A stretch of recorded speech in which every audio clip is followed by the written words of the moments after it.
Hey, y'all, and welcome to This Is Nothing New, the podcast where we drop the trends and get back to the basics. My name is Michelle Bruning, and I'm going to be your host. Today, we are talking about willpower and how, specifically, willpower doesn't cut it. Willpower will never be stronger than the environment that you create for yourself. And so the whole concept of today's conversation and podcast is your environment is stronger than your willpower. Now, some of you might be thinking, Michelle doesn't know me. I've got the strongest willpower of anyone I've ever met. I'm disciplined. I am focused. You know what? Good for you, girl. I love that journey for you. For most people, willpower will never be enough. When we think about the environments that we set ourselves up in, our environment is always going to win out over our willpower. When that willpower runs out, it's our environments that are creating the structure for us to either achieve our goals, live the life we say we want to live, level up, succeed in whatever way we say we want to. So if we're thinking about how to set ourselves up for success, it starts with your environment. Now, we're talking a little bit about physical environment specifically first. So if we think about creating an environment that is going to set you up for success, that is going to make achieving your goals easier, about establishing your habits faster and more successfully, we're going to talk about environment. Now, again, this is nothing new. You do not need the brand new $100 planner. You do not need the new habit tracker app. You need to change your environment. And most of the time, that's free. And it's something you have control over. For the longest time, my husband and I had our couch facing the television in our living room with a coffee table in between. So most often, you found us on the couch eating our dinner over the coffee table while we were watching one of the many shows that are out there. Now, I'm not saying there's a problem with that. If that's how you live your life, I love that. But for us, we kept telling ourselves we need to be eating dinner at the dining table more often. We really should be eating dinner at our table more often. It just, it's not good for your lower back, like leaning over like that. And it was cutting down on our face-to-face connection time. Even though my husband and I both work from home full time, there are some days where we literally don't see each other. We can hear each other kind of, bopping around in the kitchen or something. But there will be days where both of our calendars have meetings at different times and we just don't see each other. And so we wanted to encourage ourselves to eat at the dining room table more often. But willpower to do that was not enough. I mean, we would set these goals of like 2 times a week, we have to eat at our dining table, or every weekday, we have to eat at our dining table. And that would work for like a week, maybe 2, when our willpower was still kind of strong. But at the end of the day, the environment won out because your environment is always stronger than your willpower. And so earlier this year, we were hosting some friends over for brunch, and we have a pretty small house. And so we had to do some rearranging of furniture to be able to fit the amount of people we were hosting. And so in this rearranging, our couch, instead of facing the TV, we put it against a wall so that the TV was to your side. It was no longer facing it. And we had our brunch, and after we hosted our friends, we decided, you know what, let's just leave the couch as it is. It kind of makes the room feel a bit more open, makes it feel a bit more flowy, feng shui, if you will. But a really interesting byproduct came out of that simple furniture shift. Do you know what it was? Ever since that day, which I'm pretty sure was in January, February? I don't know. It was months ago. We have not eaten dinner at our couch a single time. Our willpower didn't change. Our goal to eat at the table didn't change.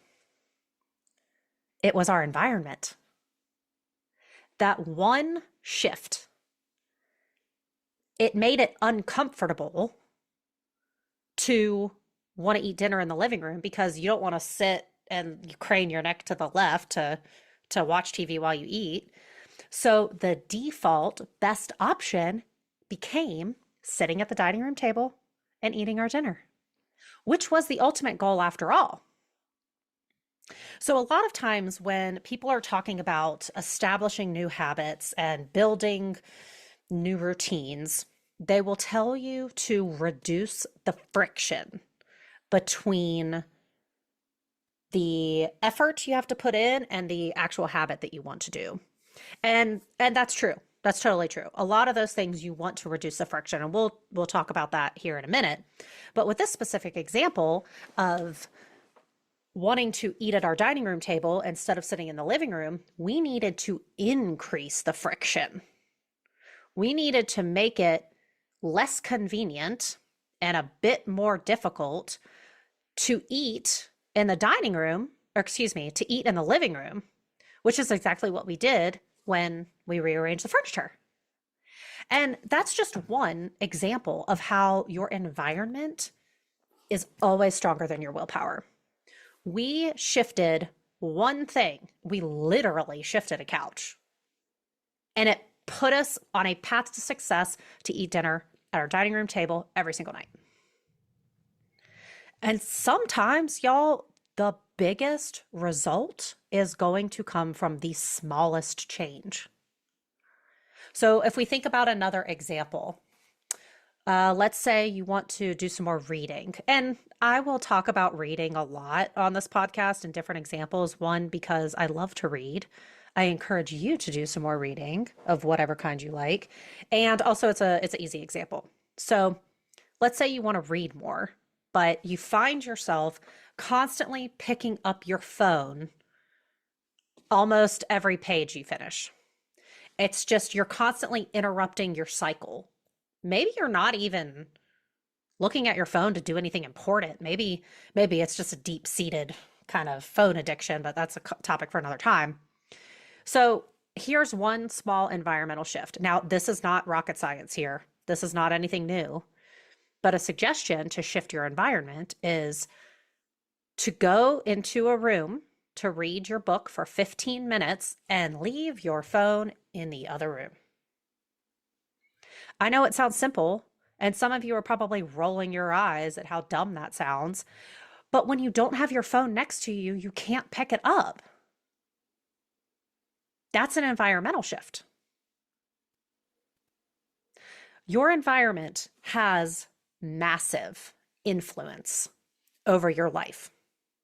Now, some of you listening to this maybe you work for somebody else. You work at a company, you work in corporate. You don't necessarily have control over your work environment from like an office perspective, but hopefully you have control over your desk and what you can do with that. Because whenever we are in any type of environment, especially if it's one we spend a lot of time in, again, it has massive influence over your life, but your environment is also teaching your brain how to feel when you are in that space. So every time you step into an environment, every time you step into a room, a signal is being sent to your brain. So for example, if you step into a super cluttered, messy, chaotic space, how does that make your brain feel? Cluttered, messy, and probably chaotic. If you think, let's take this out of the physical world for a second. Let's bring it into the digital realm. Now, I am somebody who I cannot stand notification bubbles, so I clear out my emails and all of my stuff pretty quickly. But I know there are plenty of y'all out there who let your email just climb into the tens of thousands. And every time you step into your email, you feel overwhelmed. And I know this for a fact because I've had plenty of clients tell me this exact example that they are living in their life consistently. Their email has grown so out of control that it's too overwhelming to even touch. So every time they step in it, it's immediate overwhelm. Now, if we come back to the workspace, if your work environment is full of distractions, your brain is just going to assume that distractions are normal.